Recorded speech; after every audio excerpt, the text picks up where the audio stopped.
हा लाडक्या गणरायाच्या आगमनाची प्रतीक्षा करत असतो आणि आज अखेर गणेश भक्तांची ही प्रतीक्षा संपली आहे। सकाळपासूनच गणेश भक्त हे लाडक्या गणरायाला आपल्या घरी घेऊन जाण्यासाठी धुळे शहरातील मुख्य बाजारपेठेत दाखल झालेत। मात्र सकाळपासूनच वरुण राजाने देखील हजेरी लावली आहे, त्यामुळे गणेश भक्तांचा आनंद हा द्विगुणित झालाय। याच सर्व परिस्थितीचा आढावा घेतला आहे आमचे प्रतिनिधी नागिंद मोरे यांनी।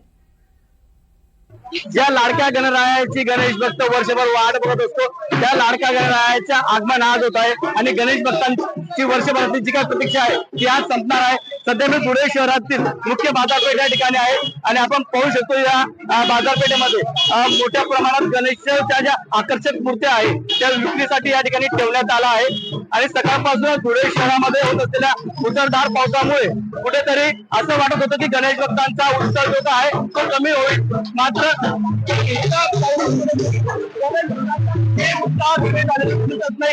त्यामुळे या ठिकाणी गणेश भक्तांमध्ये जो आहे तो उत्साह काय म्हणतात सकाळपासूनच बाजारपेठा या फुल चालल्या आहेत आणि या ठिकाणी नागरिक जे काही असतील ते खरेदी करण्यासाठी मोठ्या प्रमाणात या ठिकाणी दरवर्षी येत असतात आणि या ठिकाणी मोठ्या प्रमाणात कुठलाही अनुचित प्रकार घडू नये यासाठी देखील मोठ्या प्रमाणात पोलीस बंदोबस्त तैनात करण्यात आला आहे आणि होत असलेल्या पावसामध्ये देखील गणेश भक्त या ठिकाणी गणेश मूर्त्या असतील, काही गणेश आरतीसाठी लागणारे जे काही साहित्य असेल ते घेण्यासाठी मोठ्या प्रमाणात घराबाहेर पडलेला आहे आणि गणेश भक्तांचा जो काय उत्साह आहे तो भक्तिमय वातावरण आपल्याला सकाळपासून धुळे शहरामध्ये बघायला मिळत आहे। त्यामुळे एकंदरीत आज गणेश भक्त आपल्या लाडक्या गणरायाला घरी विराजमान करण्यासाठी सज्ज झाला आहे।